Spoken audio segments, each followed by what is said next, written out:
баночкалер. Так, пистолет аппараттың. Мынаған былай тығамыз. И 1,55 деген точкалер бар. Ол ең маңызды точкалер. Маңызды болғанда андай үнемі жиі салынатын точкалер ғой. Келесі міне астындағы бір. Екеу қылып тарт. Тағы да тарт, аздау тартып қалды. Осы қазір терінің астынан, мына томпайып тұрған жерлерге қазір денедегі жаман, арам қандар жинала бастайды. Біздің организм, Нұғман, біздің ағзамыз, денеміз Аллах Тағала сондай ақылды қылып жаратқан, то что мына банканың астына қазір тек қана зиянды, жаман заттар жиналады қанмен бірге.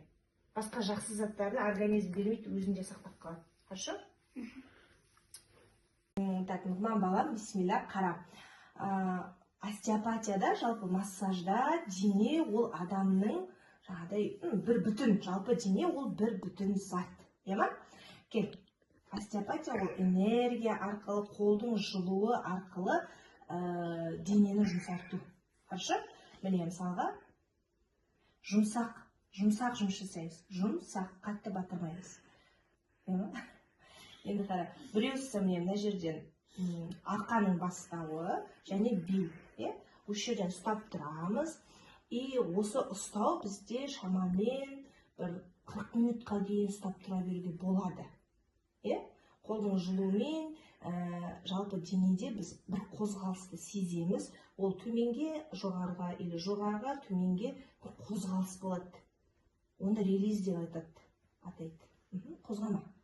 Қатты қозғама. Болмаса қозғауға болады, бірақ бүйтіп керіп, теріні керуге болады. Бұлай, сосын жиямыз теріні, қайтадан кереміз.